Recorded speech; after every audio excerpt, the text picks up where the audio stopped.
Hi everyone, a very warm welcome to you all. My name is Chris Borg, Policy Manager at NELC.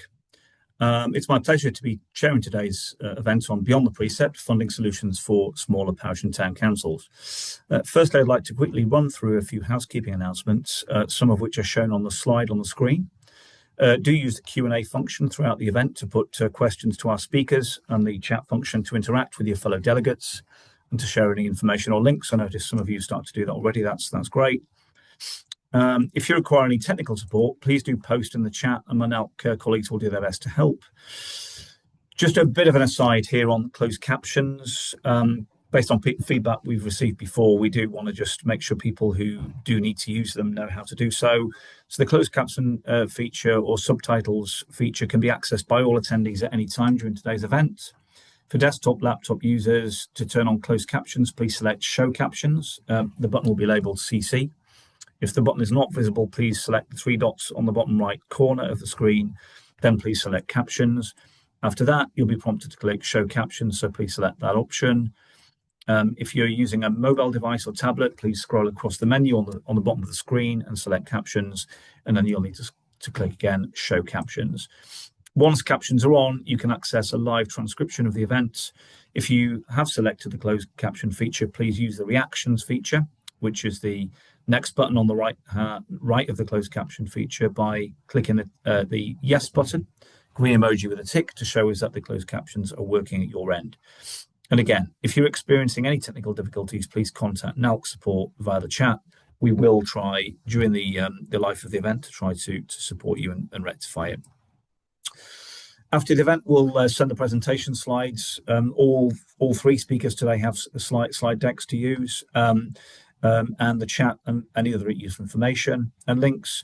We'll also be inviting you feedback on today's event, so please do take a look at the feedback form and complete it. It will pop up just as you're about to leave Zoom at the very end, so just don't miss that. And all delegates will be muted or have been muted, I think, on entry to Zoom webinar, the platform we use. So next slide, please, Liv. Now, really just wants to say thanks as well to its partners, Clear, CCLA and Blashu Eliminations for their extensive support this financial year for our online events, including for today and today's online events. That's hugely appreciated. Next slide, please, Liv. With growing responsibilities and limited support, parish and town councils need funding options that go far beyond the precept. However, the government and many principal authorities still point to uncapped precepts as a reason to avoid direct funding. Just reminding the speakers before the event started that yesterday the government finally published its local government finance settlement for 2026 to 27, and parish and town councils haven't been capped in that.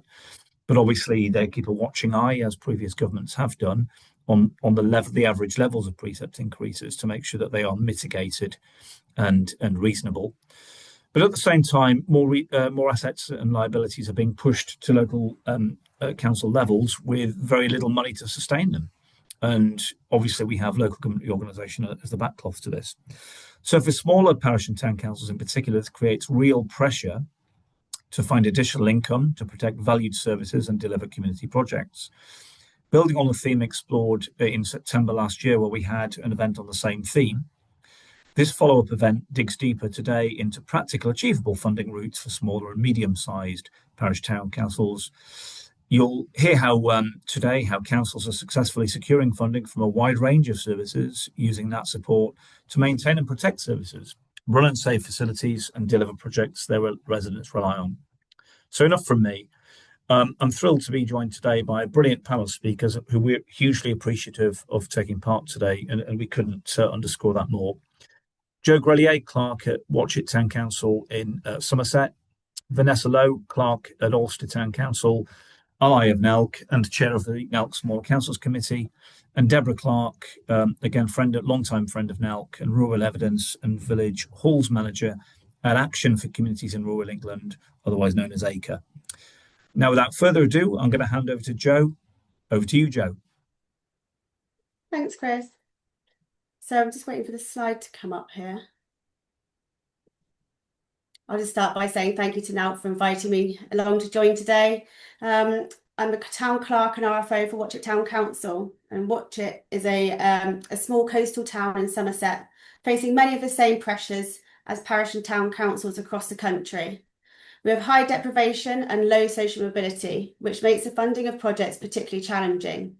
Today, I will share my journey and the strategies we use to secure significant external funding for community projects.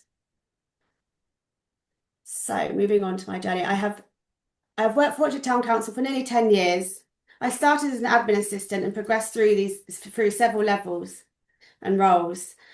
This long experience allowed me to learn how the council operates from the inside and to understand our community. 2 years ago, I became town clerk and RFO, taking responsibility for finances and leading on funding strategies. This deep understanding of both how the council operates and community needs enabled me to identify gaps in how we were approaching external funding opportunities. Next slide. Thank you. So Watchet has limited Precept income while responsibilities and expectations continue to grow. Our town has some of the lowest social mobility indicators in the country, which means residents face higher levels of deprivation, health inequality, and youth engagement challenges. The council must deliver services while protecting residents from unnecessary Precept increases. This combination of factors creates a real pressure to find additional funding sources.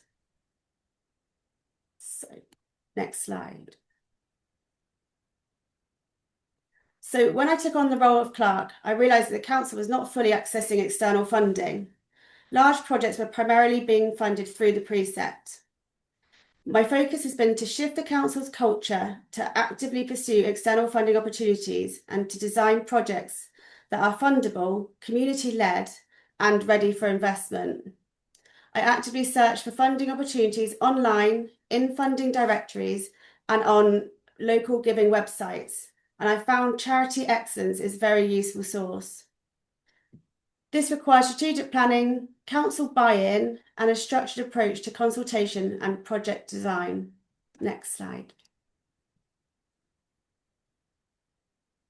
So, funding success in 2 years, we have successfully secured 124,000 for the Will Park, which included 75,000 from the Rural England Prosperity Fund and 49,000 from Hinkley Point C Community Fund. We also secured £10,000 from South Community Health and Wellbeing Fund, 1,750 from Somerset Council Help Through Winter Grant in 2024, and a further 4,000 from the same grant, Help Through Winter Grant in 2025. These grants funded projects such as youth facilities, library improvements, and community health initiatives, reducing the burden on the Precept and demonstrating what small councils can achieve with the right strategic approach. Next slide. A key lesson from our experience is that consultation is essential. It cannot be a tick box exercise. Funders want to see projects shaped by the community. Every project begins with identifying a real need through a robust consultation process. Broad, inclusive engagement ensures the project reflects local priorities and builds community ownership, which is critical for funder confidence. Next slide. So, our current project is the Will Skate Park. Our old freestanding skate ramps have reached the end of their life, and following an annual play inspection, we've been advised that we needed to remove them within the next 6 to 12 months, leaving the town without a much-used facility. The concept of a concrete wheel park sparked significant community interest as a more eco-friendly, long-lasting asset that would encourage active play. This demonstrated a clear need for the area to remain a wheel park facility. We use online survey platform SurveyMonkey to distribute initial questionnaires to all local schools and youth services, and to the wider community through our website and social media platforms. Once the survey results were collated, our chosen contractor developed a first design concept for the site.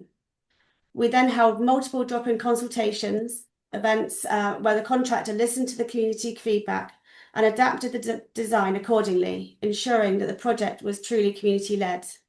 In addition, we use press releases and canvass questionnaires through local community magazines and newspaper articles to ensure consultation reached all residents and everyone had an opportunity to have their say. Next slide.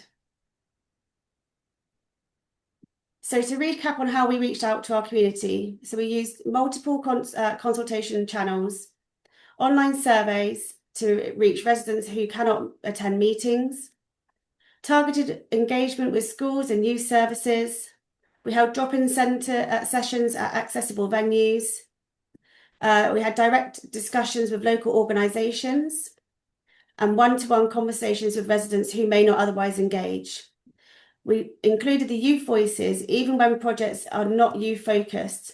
It shows that all residents' views are valued and strengthens the credibility of bids. The next slide, please. So the consultation needs to be backed by robust data. We used deprivation indices, health and wellbeing statistics, and antisocial behaviour reports to create a strong evidence-based case. We also used the Joint Strategic Needs Assessment for Somerset and indices of multiple deprivation to understand local needs. The JSNA provides a profile of health, wellbeing, demographics, and service gaps, where the IMD ranks small areas on income, health, education, crime, and living environment. We extract the data for Watch-It to demonstrate high deprivation, health inequalities, and the youth need. Combining this with consultation results gave funders confidence that projects would have a meaningful community impact. Next slide. It's important to make sure the projects are prepared thoroughly before funding applications. The designs are completed, planning permissions are sought, and the costs and timelines are finalised, with risk assessments are carried out and delivery plans are developed. Being shovel-ready shows funders that the project is well managed and can proceed without delay once funding is awarded, increasing the likelihood of success. Next slide, please. Do not be afraid to use AI to refine your applications. Sometimes you know your project is amazing and fits perfectly within the criteria of the funding bid, but putting it into context can be challenging. The use of AI can really help with this, such as Copilot, ChatGPT, or Cloudy IT. Next slide, please. Persistence is crucial. We faced multiple knockbacks during the funding journey. It's taken 4 years for the skate park to actually be built, or in building at the moment, actually.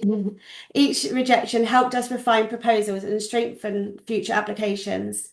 It has taken 4 years, there we go, for the initial idea, the real skate park, to come into construction. The key lesson is not to give up.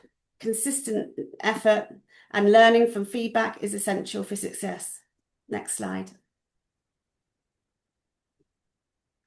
So key takeaways is to start with a real need, not the funding. Consult widely and inclusively. Use data to back up the community voice. Prepare projects thoroughly to be shovel-ready. Do not be afraid to use AI to refrain and perfect your funding application. It really can help. And persist despite setbacks. These principles are repeatable and achievable for other smaller councils looking to secure funding for community projects. Next slide. So that's it for me. I just hope that Watch-It's experience demonstrates the external funding is achievable for small councils. Thank you. Jo, that's absolutely brilliant. Thank you so very much for that. And the slides were excellent too. Really what I think most attendees today are going to want to know about, coming from the size of council that you and they do.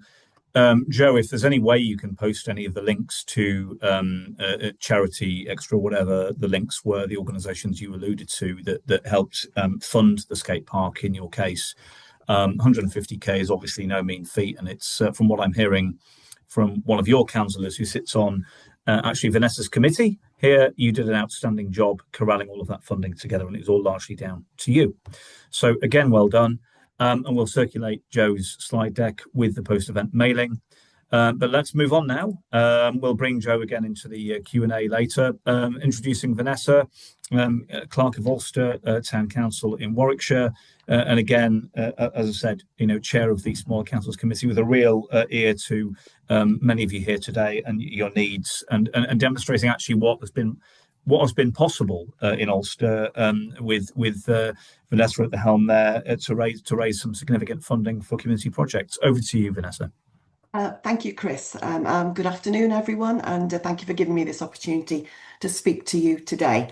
As Chris said, I'm Vanessa Lowe, Town Clerk for Ulster Town Council. Ulster is a small market town in Warwickshire, just up the road from our more famous neighbour, Stratford-upon-Avon. I'm here to share the story of how we rescued this building, the Greg Hall, how we took on what seemed like an impossible challenge and turned it into a success story for our community. Next slide, please. So let me take you back to where this journey began. The Greg Hall was built in 1958, and for many years it was the beating heart of our community. It hosted dances, events, wedding receptions. It was where Ulster came together. But by 2010, the ongoing maintenance requirements had become simply too much for the trustees, and they made the difficult decision to close the building. Next slide, please. For years, our community and the town council had held on to that hope that one day we would get the hall back. And that opportunity finally came in December 2019, following a lengthy court case when our district council acquired the site. And in 2020, they approached us with that million-dollar question, would the town council take on the hall? Next slide, please. And here's where the reality really hit. Initial estimates showed that we needed about £1 million to renovate the building. Our precept was £400,000. This was already the highest Band D precept in our district. Our reserves were okay for day-to-day operations, but nowhere near the level that we would need to fund this level of work. With some trepidation, in fact, with a lot of trepidation, we signed the lease in April 2021, but we made the decision that the building would have to remain boarded up until we'd raise the money to renovate it. Next slide, please. And so here is what we acquired. Here's my mayor at the time taking the keys. And as you see, the hall needed quite a bit of work. Next slide, please. So we knew we couldn't do this alone. And we knew we couldn't do it by just simply raising the precept. So we developed a comprehensive approach. Firstly, we consulted all the former users of the hall to understand what they really needed. Some of those users had moved on to other premises, but on the whole, everybody was desperate for us to reopen this hall. We developed a business plan, got detailed estimates for all the different elements of the work, and then we engaged with absolutely everybody who might be able to help. Our district and our county councillors, our MP who we invited to visit. We made a film, we did press releases, and we just wanted everybody informed and engaged. Next slide, please. So what happened next was absolutely extraordinary. Our community rallied around this project in ways we could never have anticipated. A group of volunteers set up this shop, Home to Home, a charity shop selling donated second-hand furniture. And this became the kickstart to our fundraising efforts. Through their tireless work, they firstly raised enough money to fix the roof. We had water coming in and kids had been having barbecues on the roof, so it really did need fixing. And we were able to make the building wind and watertight. In total, that shop raised £100,000, an absolutely remarkable achievement. Next slide, please. But it wasn't just about money. Our volunteers became the backbone of our entire project. They brought hands-on skills, plumbing, painting and decorating, and gardening. Many of these volunteers in this photograph still help out at the hall today. Next slide, please. So we quickly established that there was no single grant available for the whole project, so we had to be creative. We split the project into phases and sought grants for separate items. We discovered that local charities are often willing to help if you approach them directly, requesting funding for something specific. No one wants to contribute to a general fundraising pot, but they might be keen to fund the new chairs, for example. We learnt to take opportunities when they arose and, quite frankly, not to be afraid to ask.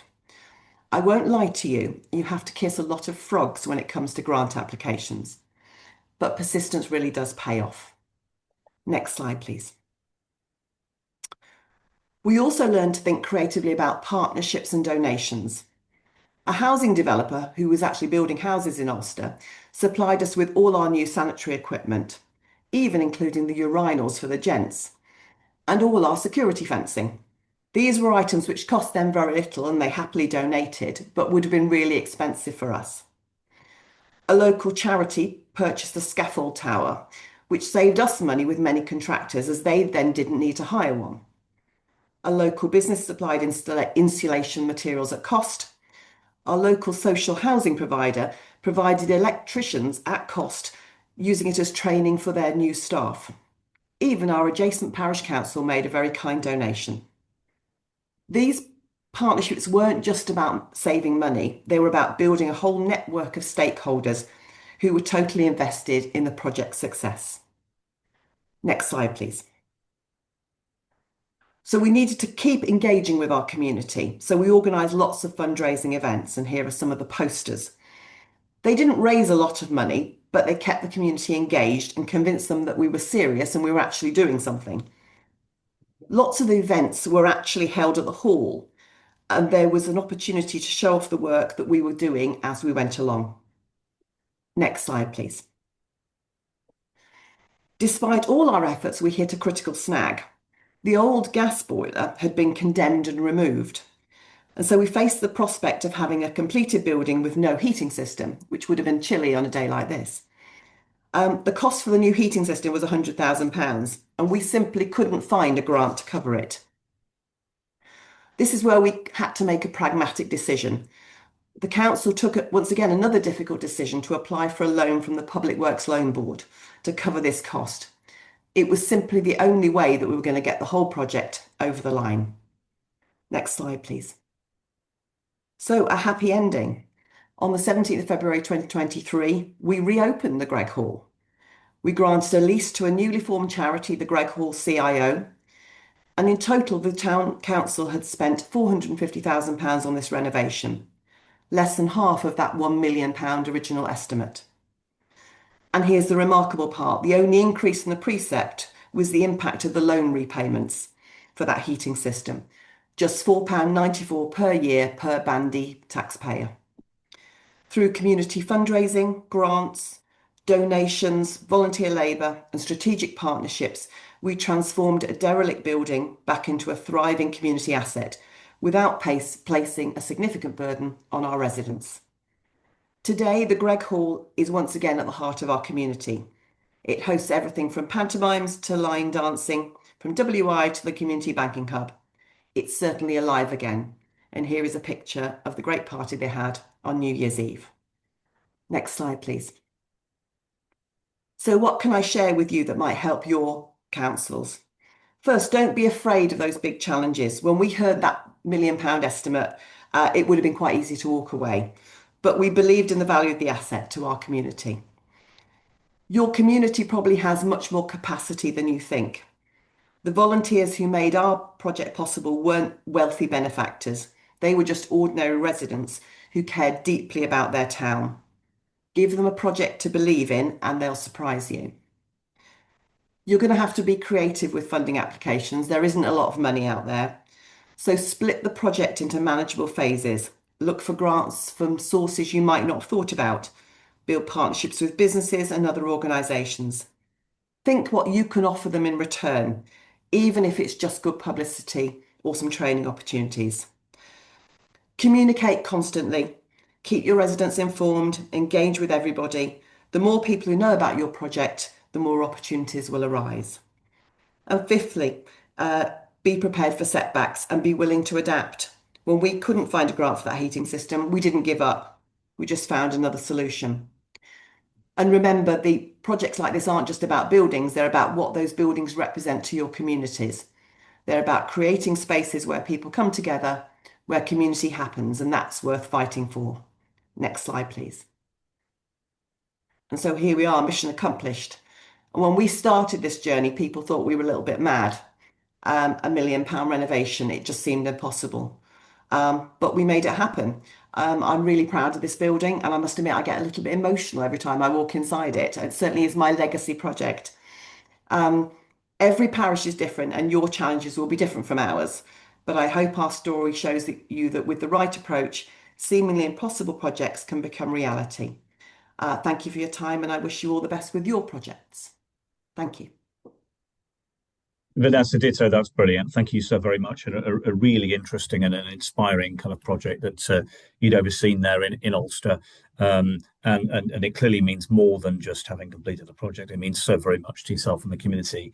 That was worth fighting for. And as you said, where that passion can be, galvanized with the community through a parish council.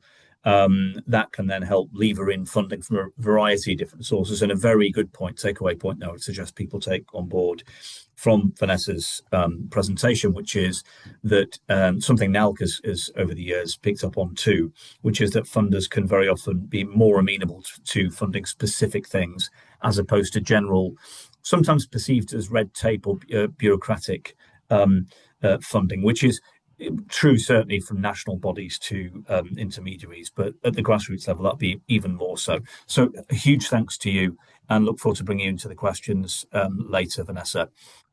Let's now bring in, I think we're running it about 9 minutes ahead of time. Let's bring Deborah, long-standing staff member at Acre, a friend of NALC, who for a long time has run, I think, the Village Halls fund at Acre, but who wants to talk to you today about the principles of, I think, fundraising and some general top tips as to how to, as small councils with perhaps limited precepts, being inventive and where you can look sometimes outside the sector for monies that you can use for specific projects.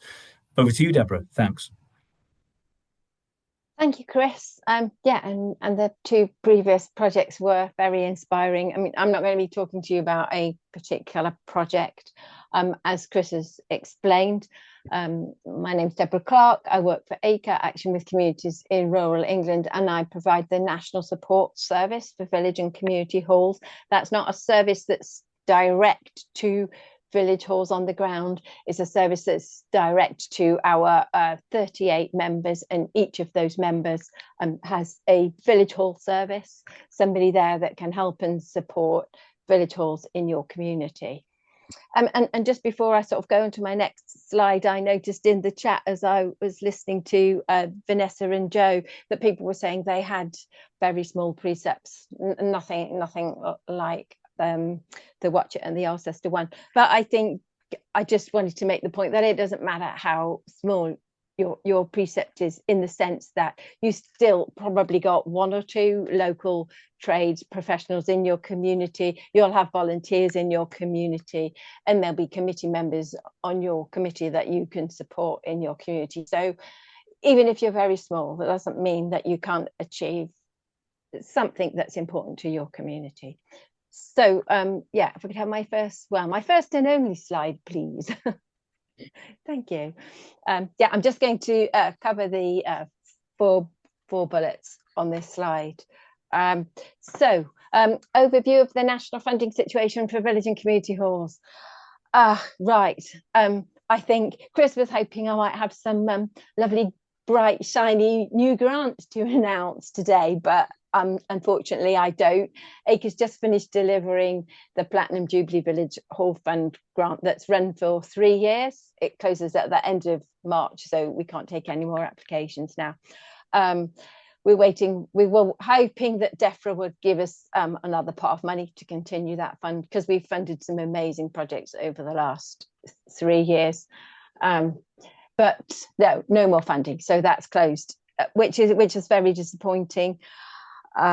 So if anybody wants to chase their local MP and start lobbying for more funding, we'd be really grateful. And I'm sure I might be talking to Chris about that in the not too distant future. But I think along with that funding, and also the closure of the voluntary sector grant for energy efficiency that some halls have applied for, it's a little bit bleak in terms of national funding. Some of you might have heard of the Garfield Weston Foundation. That's always a good source of funding for your local village hall.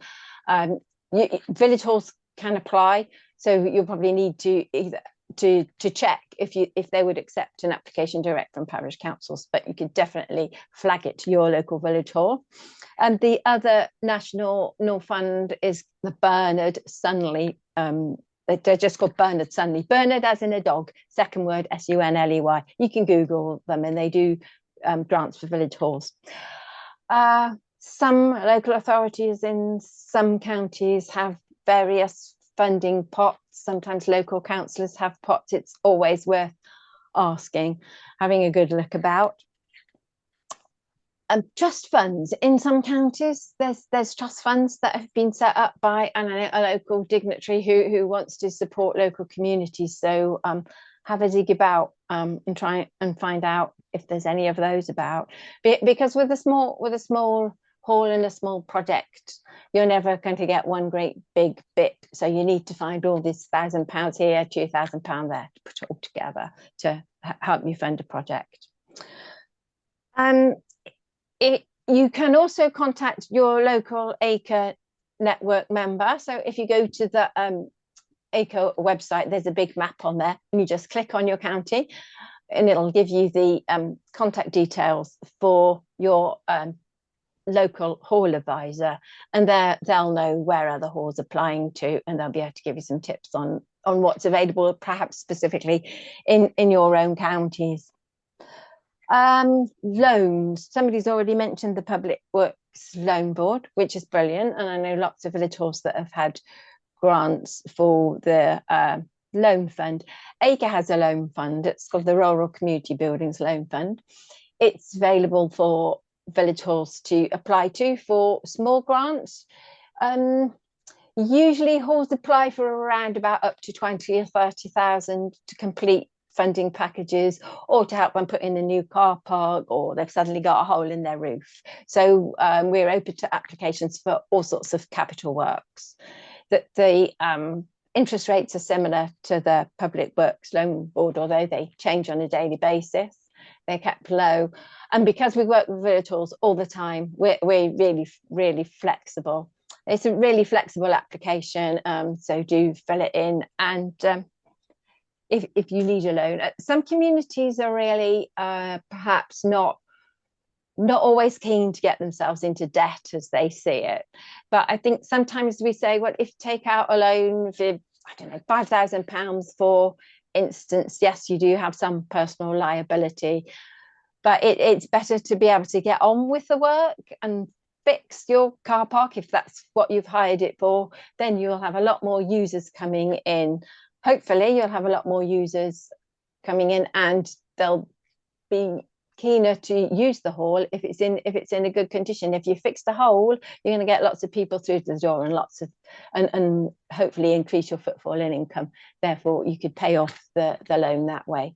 So I think it's quite important to consider it and not just say we don't want to get into a loan situation. It's not probably the best way forward, and it might be your last alternative, but it is sometimes worth thinking about.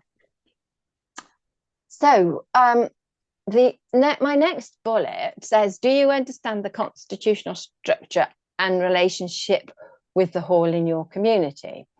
I thought that I would just cover this really briefly, because we do find that parish councils and village halls don't always understand what they can do and what they shouldn't be doing. And in order to put in funding applications, you need to be really clear about your constitutional structure and how you work with the village hall in your community.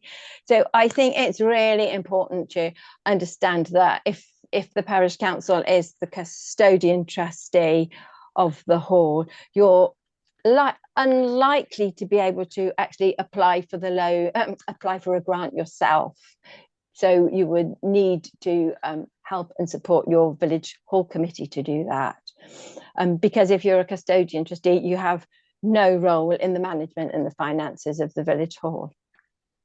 If, on the other hand, if you're sole trustee of your village hall, then you should be eligible to apply for grant funding. You might need to very carefully and clearly explain to the funder that you are the sole trustee. You do manage the hall. It is your responsibility. But you would need to make a very good case to demonstrate that you're running the charity correctly as a parish council, and it's managed separately to the village hall. So therefore, if you're the village hall management committee, you've got one hat on, and if you're the parish council, you have another hat, even if you're technically both the same groups of people. So it would be about making a clear case. If the hall is not a charity, if the parish council, no, I will start that again.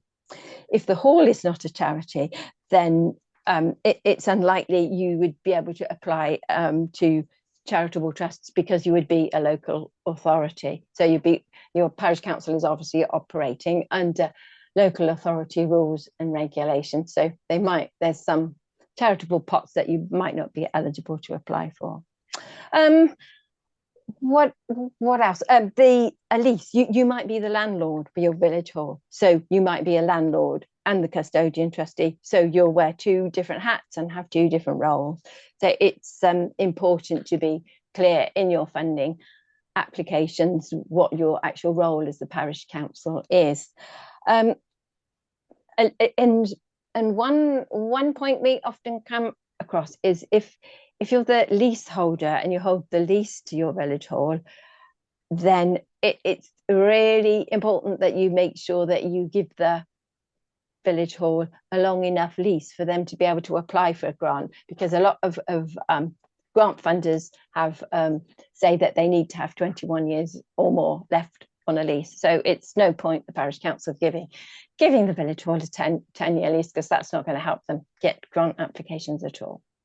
So you just need to really make sure you understand your role, that the village hall understands its role, and you work carefully together. And if there's any issues at the moment, or you don't understand your constitutional structure, or your governing document for the village hall is written in really old language that's not very understandable, then you need to probably go and talk to the local acre member in your county, and they can give you some advice. My next bullet, making the case for funding. So whether you're a village hall or a parish council, and some of this is probably going to repeat what Vanessa and Joe have already said. So you probably need, the village hall needs to make sure it's got a good business plan. It needs to have everything lined up. And most importantly, as you've already heard, you need the community behind you. When grant pots come available, don't just say to yourselves, oh, let's have a go, we'll take a chance, we might get some funding here. You'd be surprised how many applications we get in where it's absolutely obvious that that's what applicants have done. We see hundreds and hundreds of applications, so we're quite good at reading between the lines. Read the application form carefully, answer the questions, seek advice, talk to your community, do the consultation, go to organisations who can help you, whether that's NALC or SLCCC or the local acre member. And you need to really be able to understand and put across the importance of your village hall or community building. The terms used interchangeably. So we have village halls in villages and community halls in villages, and vice versa. I know quite a lot of towns that have got a village hall in them. It's just a label. So apologise if I've confused people by using both terms. Right, so make sure that your applications are well researched, structured and persuasive. And there's the three things that if you do an AI search about funding applications, that's some of the words that they'll use about a good application. The content of that application, you want to have really good, robust figures. You need to showcase the committee's skills and the need of the community. Explain really clearly in that application what you're applying for, because lots of grant funders will fund specific aspects of a project, so they might not want to hear all about the rest of your project and all the detail. They'll want to know, what do you want this funding for, and why, and what are you doing? They don't necessarily want 2 sides of A4 about your whole community and every single detail. They want to know what they're going to be funding. So the next bullet, and I think I have a few more minutes left, is the role of the parish council in supporting the village hall. How do you support the village hall in your community? Well, not necessarily just by applying for grants. Obviously, you can. We've already talked about loans and the Public Works Link Board, and that can be really helpful. But you can support the hall by using it and paying rent when you use it. So you have meetings, go along, use the hall. Your contribution to that village hall might be I don't know what the rent might be if you're booking it for a couple of hours. It might be 40 pounds, but that's quite a lot to a small hall. It helps to keep them going. Help with the community consultation. I'm sure you'll have skills on your council, and you can go out and help the hall committee with that, offer to help the hall committee with that. Support activities. If your village hall's holding a coffee morning or a fete, go along, spend some money, support the event. As the council, that's something that you can do. You can raise the profile of your council that way as well. After all, as a council, you're there to support and represent your community. You can help the village hall to build up a fund over years. You can make donations and give grants. I'm not going to delve into the VAT situation today. I think that's a conversation for another day, VAT reclaim. But you can buy items for your village hall. So if the village hall needs some new tables and the parish council had got a small amount of money, they can buy the tables for the village hall and give them to the village hall, and that way they will get their way. As a parish council, you might be able to get your VAT back. So those, it's just a really quick skip through of what is possible, how you can help each other raise the profile of the hall and start thinking about what you want to do and how you can help each other to do it. There is an ACRE information sheet too called Parish Council Help for Village Halls. So that is available for anyone through our local members. So we can go to the next slide, but I think that's just got my, that's just the last slide with ACRE's contact details on it. But I think that's just about covers it, I think. Thank you very much. That's again outstanding, Deborah. Really inspiring, and yeah, like the two previous presentations, gives people food for thought about thinking out of the box. You're right. Village halls are sometimes managed by parish councils. In the different ways you mentioned through the different constitutional arrangements. And some of them actually are located in what you might call market town centres. It is interesting, and geopolitically, these are just labels. So it does reflect the fact that town councils can be smaller councils, certainly by a loose NELC definition. But the point of today is to talk about funding, and you've really helped, I think, suggest some alternative principles and ways in which smaller councils can behaviourally look for and support community funding in their patch more generally. So thank you so very much. That was really appreciated, and for coming along today. I know how busy you are. Moving on, we're about to time. That is flexible. Those are loose timings that I suggested before. I've gone straight to the Q&A section here on the web page for that, the facility at the bottom of your screens. Just going back to my notes here, please do continue putting your questions in there. We'll try and get through as many as we can, as we said at the top of the event.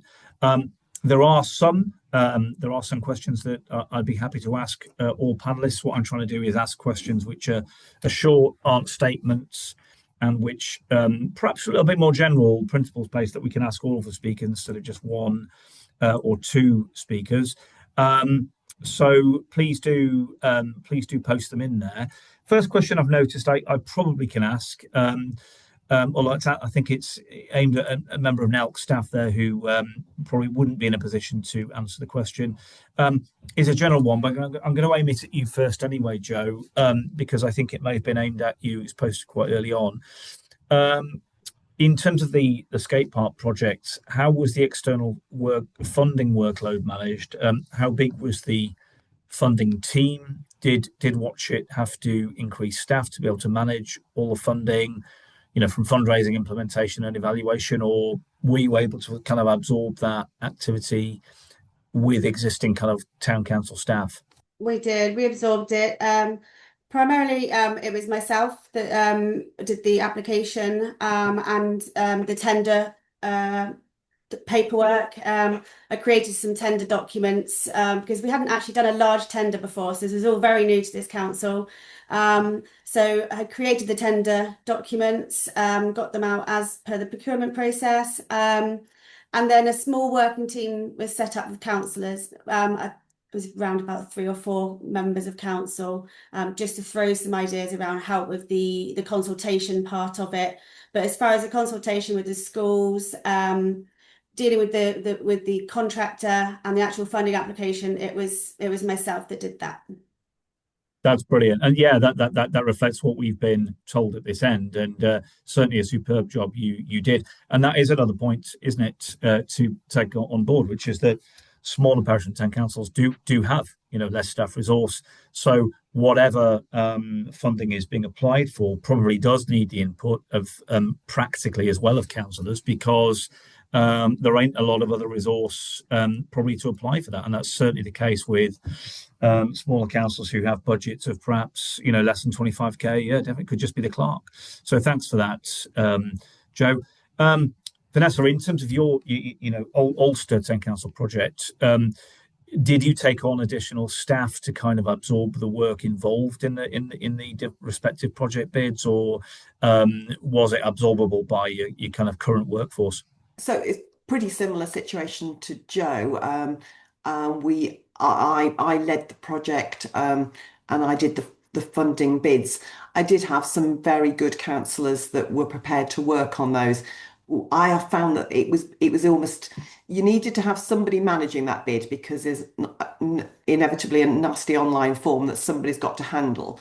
But what we did is there were often, write 250 words on why this project is needed by your community, and it was quite nice to be able to share those and share some of those tasks. But somebody's got to, at the end of the day, compile it. So yes, it was led by me, but I did have councillors that supported me with that.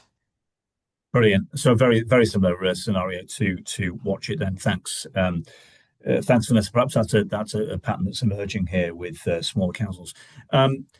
Deborah, just want to aim at yourself. In your experience, the kind of project which Acres promoted, not just to do with village halls or grant funds, whatever, which have been applied to or bids received from parish councils, have they been, as far as you're aware in your experience, absorbed by existing council staff bases, or have they had to take on additional staff to deliver the work if they've been successful getting the money?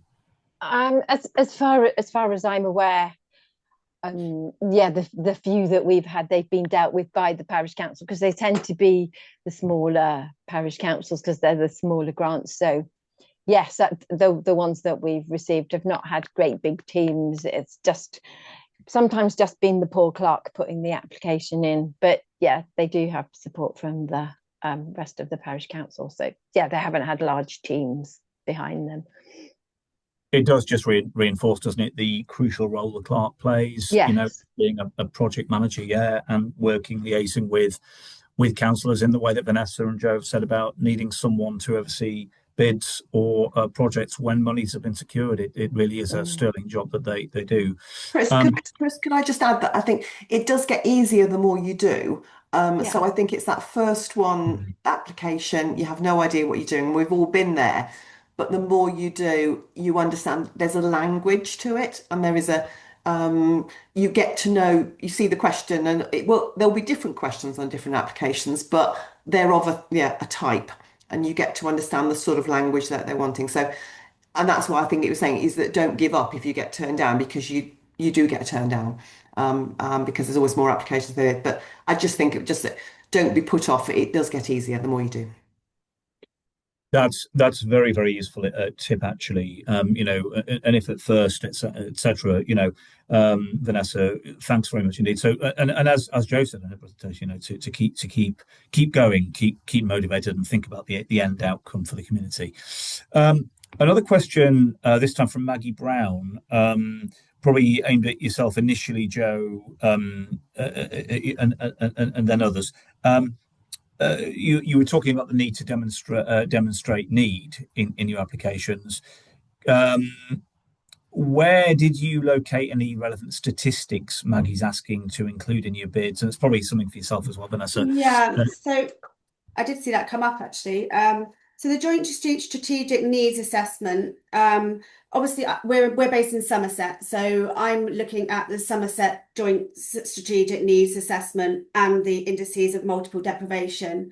If you're Somerset based, I can send over the links. But I would imagine that if you just were to research for those specific names, you should be able to locate your local area information. So fantastic, yeah, and there will be the same data set for each county, presumably, yes. or even if you can drill down to council area or ward level.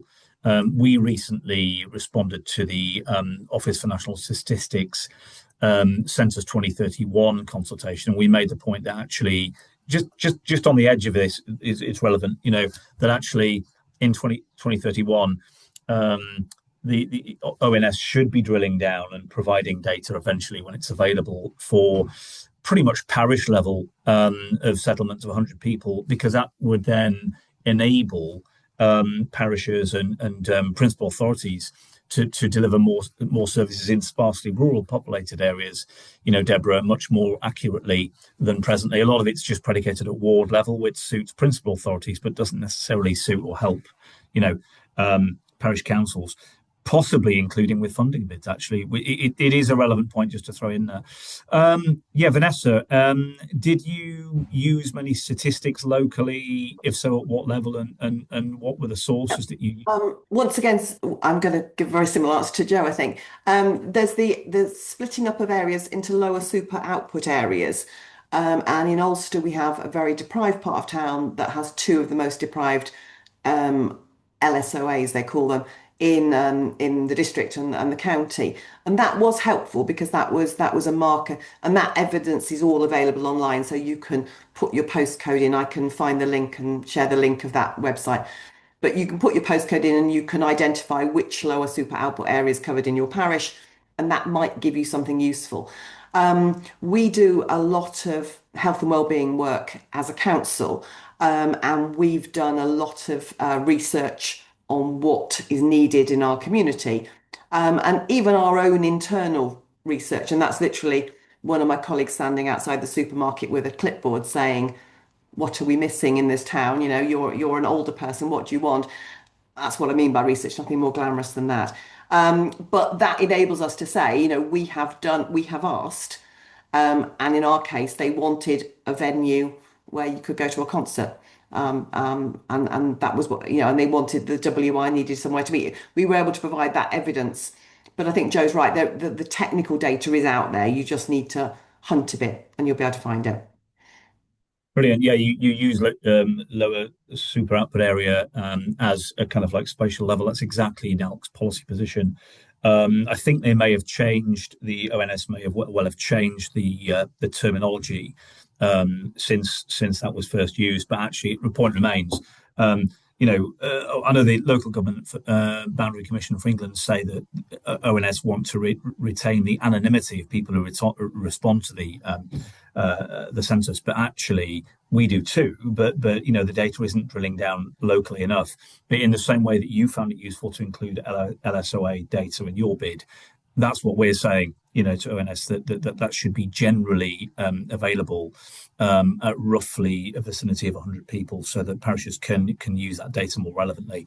And bringing you in now, Deborah, yeah, are there any generic statistics which you think either as ACRE as a funding provider or DEFRA or other local grant givers for funds that parishes could apply to are generally useful in helping kind of strengthen bids from parish councillors, and any particular data sources which generically you find helpful as a provider of funds? If I suppose if we were asked to make a case to DEFRA for funding, for another pot of funding, for another grant fund, then we would go back to the information that we've collected over the last 5 years. So that would be ACRE data. We do carry out the National Village Hall Survey every 10 years. So we survey every single one of the 10,000 village halls across England every 10 years. So we have that report. So we do tend to rely on that. Obviously, as you get further away from the 10 years, it's not quite so relevant, but it's fairly generic every 10 years. So then we have data that will tell us how much we know that village halls are going to need in the next 5 years, or we know how many need a new roof, or the condition of their playgrounds. So yeah, we have internal data for making those cases. And I suppose if we were really looking for data, we could contact locality who have run grant funds or groundwork. So we have quite close working relationships with other stakeholders who have run grant funds, and I'm sure they'd be willing to share their data if we needed it. So, but it would be national data, not directly necessarily available to parish councils. That's great to know. Thanks very much, Deborah. Deborah, just to keep you on the soapbox for a second here, there's somebody called Anonymous Attendee has posed an interesting question here, which is initially aimed at yourself. So it's quite a broad one, but I'm sure you could, being one of the national experts on village halls, answer it. So it says here, what constitutes a village hall? We have a village hall, but also a community pavilion, which is used by the local sports association. There is a cafe in there, and they hold lots of community events in there, like dance classes and things for kids, as well as rented for parties. So is there a sort of a set definition or a link to what defines one, or is that asking? Okay.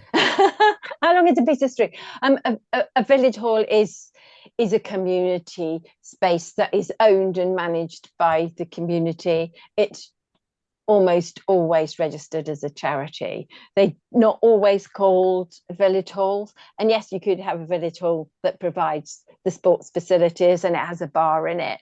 So it would be a case of checking if a sports centre had come to us for one of its grants, we would have gone back, we'd have looked at the governing document, we'd have seen what is looked to see if it had village hall charitable objects, and then we'd have taken it from there and checked out what else they were doing. We wouldn't have given them a grant just for sports. We would have wanted to know that putting on a new roof would help the whole community and all activities in the hall, not just one. But yeah, there's no one definition of a village hall as such. So we would look at a variety, a range of features, not least its actual constitutional structure first. Interesting, yeah. And that reflects, doesn't it, where they're often located, which is sometimes not in what you define as a village, actually. This is a point we've made, actually, in our response, which I drafted the other day, to the National Planning Policy Framework consultation, which some of you will have picked up on, which is a huge thing. Something like 225 pages, 163 questions or whatever. And we've asked them to include in the glossary there tighter definitions on a settlement, village, town, and place, quite honestly, because even in planning terms that can help, particularly also with funding bids, actually. I think our just to qualify, ACRE grants, it's a community of 10,000 or less. That's the stat that we've always used in our grant funds as meaning a village area, which comes from DEFRA. Brilliant. Thank you so much for that. In terms of just moving down, just wanting to bring Vanessa in on this one. Have you had any direct dealings with village halls in your patch, Vanessa? And you mentioned that you may have had one in your town centre. Have you had any involvement or requests to try and fund that in the past? We have it in the town. We've got the Greg Hall, which I obviously told you. We've got our own community centre. We haven't got anything else. So our community centre is owned by the town council already. So we haven't got any complicated funding. Understood. Yeah, it's just interesting that you have the village hall at all in what is you've mentioned before is a town technically, and still a smaller council nationally. That is absolutely fascinating. Joe, just bringing yourself in on this kind of different angle of a question, has Watch It got a village hall, or what might constitute a village hall, or community facility similar to what Deborah's talking about here? So it's the same as Vanessa. Our community centre is owned by Watch It Town Council, so it's managed and funded by Precept. I would say we've got a pavilion which is for a memorial committee, which it has a management company, so it's quite similar, I think, but it's very complicated. Yeah, no, absolutely, and and again, something relevant to a lot of smaller parish and town councils in rural areas, but not something which necessarily all of them would have. We've come across this, of course, in Martin's Law, as Deborah will know. Deborah and I do some work with the Home Office on Martin's Law as well, and not all village-based parish councils do have even a community hub or village hall. And sometimes those that don't often use them. Sometimes they're not very well used, as the Charity Commission is telling us. So it is topical though for smaller councils. I think there's no getting away from that. Okay, so there's a question here in the Q&A from Colin Billing, and I'm going to bring you in on this one, Vanessa, because I think that can be particularly applied to yourself and Joe.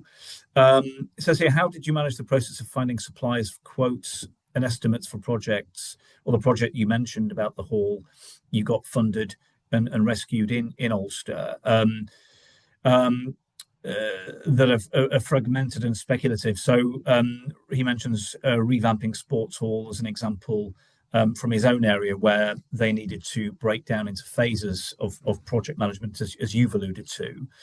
Because Colin mentions that his council have found engaging with local suppliers who don't know they're likely to get the work quickly, so possibly don't engage very much, and struggle to get the legally required number of replies. So, yeah, was there a process that you followed, Vanessa, in Ulster for securing quotes and estimates? Yeah, For we obviously had our financial regs and obligations for the biggest quotes.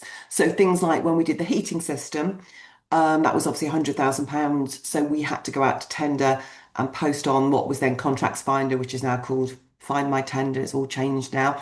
But yeah, those ones we had no choice. But the majority of the work, we tried where we could to use local suppliers, but we still needed to get 3 quotes. That's something I did use my councillors for a lot. In emergency situations, we needed roofers, and so there was a message went out, would local roofers like to quote for this business? And because I think we've got a project that everybody wants to be involved in, we didn't have any problem with people coming to quote. They wanted to be involved. And we had people turning up to quote and said, "Oh, I used to play, snooker here when I was at the youth club in my in my teenage years." They genuinely want to be involved in the building. We were rescuing that building. But for the big stuff, the over 30,000 items, we had to go out to tender, and we went through the formal process and we put on there. But I do feel that I understand what the correspondent's saying. It is difficult sometimes because councils move slowly, and people are used to putting all that effort into quote, and then they don't hear for weeks and weeks and weeks. So I think you just have to keep them warm and engage with them. Yeah, no, exactly. And as with any project, whether it's funded or not, it's keeping momentum going. And it must be especially difficult when you're dealing with, you know, volunteers or, you know, residents in the community who are invested in a project. And I think you all do incredibly well, keeping both councillors and residents updated regularly and momentum around what are natural kind of project phases, aren't they, for funders and, you know, project managers. Yeah, Joe, yourself on this one, did you? I think you might have touched on this. You did touch on it, in fairness, Yeah. in your slide deck. How did Watch It manage the process for finding suppliers for quotes and estimates for the skate park? So for the skate park, it is a specialist contractors. So we just had to put it out to the same sort of process that Vanessa used there for the contractor links there. It was quite a challenge actually, because there's not actually that many specialist skate park contractors locally. So we ended up having some from right at the top of the country to the other end of the country. So so that was quite challenging. But because it's all actually done under one contractor, it was just the one tender for that one. But similarly, as Vanessa said, regarding the Help Through Winter grant that we got for the library, that was for a new boiler, because it's a warm space, designated warm space. And again, we always try to put out to local businesses through social media and word of mouth, really, to get those quotations in. Brilliant. Yeah, because there's an element of supporting the local economy here as well, isn't there? Which presumably was the case, you know, in both Watch It and in Ulster. Brilliant, thanks.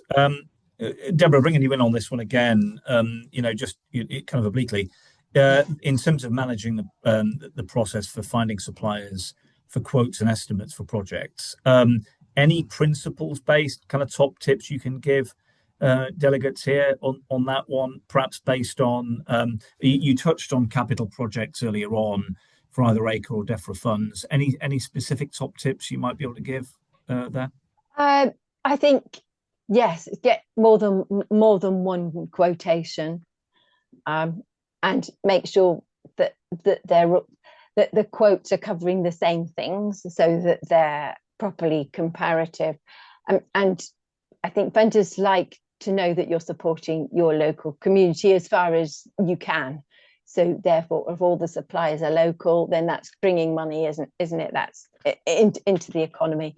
So I think that's a plus point. But sometimes, you know, as Joe has said, with play parks, there you know, there's a specialist field, so you don't always have someone down the road.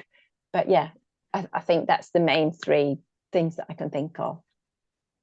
Brilliant. Thanks so much for that. Yeah, no, just trying to you know, look at this holistically from all angles.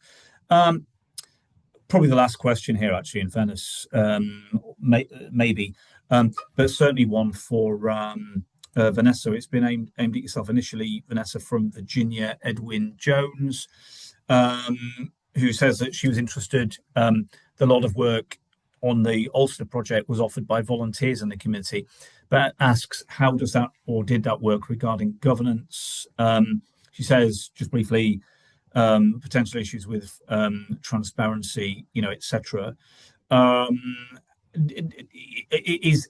guessing that that's possibly aimed at well, councillors are volunteers, but you were alluding to residents. Yeah, we have residents. Yeah, Yeah. It's tricky. It's tricky. If I'd let them do what they wanted to do, they'd have been on the roof fixing it, and obviously wasn't going to let them do that. So we had a very specific list of tasks that we were prepared to let them do. That was painting at ground level that didn't involve any ladders. It was plumbing if they were already a qualified plumber. It was those kind of things. We would let them cut the grass outside.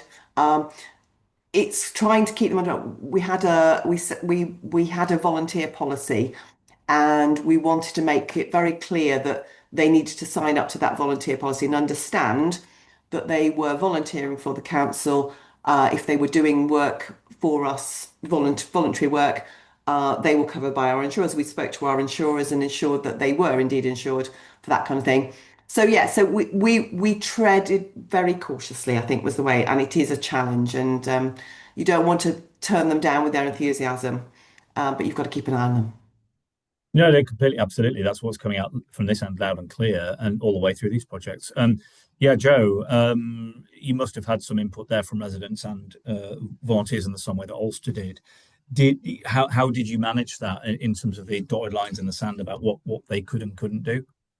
Well, the contract for the skate park, the contract is the contractor is doing every area, so they sort of subcontract the jobs in. So it's actually kept them it to a real minimum of needing the community to actually take part in the actual build. But what we have done is we've taken on some of the funds that we got from this South Health and Wellbeing Community Health and Wellbeing Fund, which to bring in like a youth aspect of it to create some street art project that's going to be put on the structure once it's completed.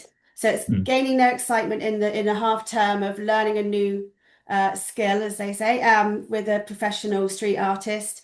And then they're going to take onus of that by actually creating a mural on the steps of the skate park at the end. So it's bringing together the funding as well and seeing how those will work, which also strengthens those bids, I would say, if you can bring them all together.